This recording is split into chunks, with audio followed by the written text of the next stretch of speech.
জয় হিন্দ বন্ধুরা, সবাইকে জানায় স্বাধীনতা দিবসে ভালোবাসা ও শুভেচ্ছা। তো আজ আমি নিয়ে চলে এসেছি ওয়াট টু, ধূমকেতু এবং কুলির ফার্স্ট ডে কে কত কালেকশন করলো। তো প্রথমে আমি কথা বলবো আমাদের বাংলা সিনেমার ধূমকেতু নিয়ে, আমাদের বস দেবদার নিয়ে কথা বলবো। এই বস আজকে সাউথের এত বড় সিনেমা রজনীকান্ত, যাকে ভগবান মানা হয়, এবং বড় ঋত্বিক রোশন জুনিয়র টু এর ওয়াট টু কে হারিয়ে দিয়েছেন আমাদের ওয়েস্ট বেঙ্গলে। আর আমার আজকে আপনি শুনলে অবাক হবেন যে যে কালেকশনটা ফার্স্ট ডে করেছে আজ পর্যন্ত কোনো বাংলা সিনেমা এই কালেকশনটা করতে পারেনি। প্রোডাকশন হাউসের কথা মতো ধূমকেতু প্রথম দিনে প্রায় 225 থেকে 240টা হাউসফুল শো দিয়েছে। এটা ভাবা যায় না। পুজোর সময় যে সেগুলো রিলিজ হয় সেগুলো মোটামুটি মেরে কেটে 150 শো হয়তো তাদের ফুল ফিল আপ হয়, কিন্তু এখানে 230 থেকে 240টা শো হাউসফুল আজকের ডেটে। এবং এই যে 15 তারিখ মানে আজকে আজকে 250-র বেশি শো পেয়েছে, এবং 250 শো কমসে কম 250টা শো হাউসফুল যাচ্ছে ধূমকেতুর আজকে।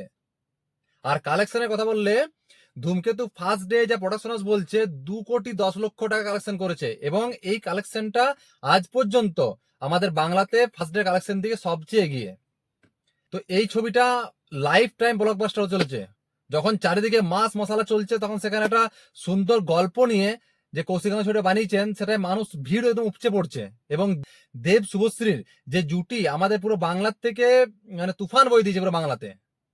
আর এই ঝড়ে পুরো ওয়ার্ড টু এবং কুলি অনেক অনেক দূরে পিছিয়ে গেছে। চলুন এবার আমি একটু কুলি নিয়ে গল্প করিনি। কুলি ফার্স্ট ডে কালেকশন মানে মেসিভ কালেকশন, যেটা পুরো ওয়ার্ল্ড ওয়াইড কালেকশন কুলির শোনা যাচ্ছে যে কমসে কম 150 থেকে 160 কোটি টাকা কালেকশন করেছে। হিন্দি বেল্টে কালেকশন অনেকটাই কম, কারণ হিন্দি থেকে শোটা কম দেওয়া হয়েছিল। আর ওয়ার্ড টু কালেকশনটা কিন্তু কুলির থেকে অনেকটাই কম করেছে।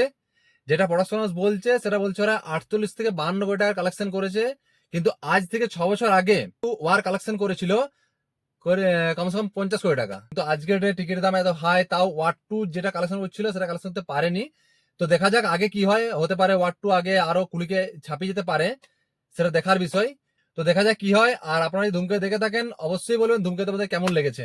আর রঘু ডাকাতে টিজার চলে এসেছে, অবশ্যই দেখবেন, দারুণ টিজার। আমি একটা ভিডিও বানাচ্ছি তার জন্য, অবশ্যই এই চ্যানেলটাকে লাইক ও সাবস্ক্রাইব করে দেবেন। ধন্যবাদ, জয় হিন্দ।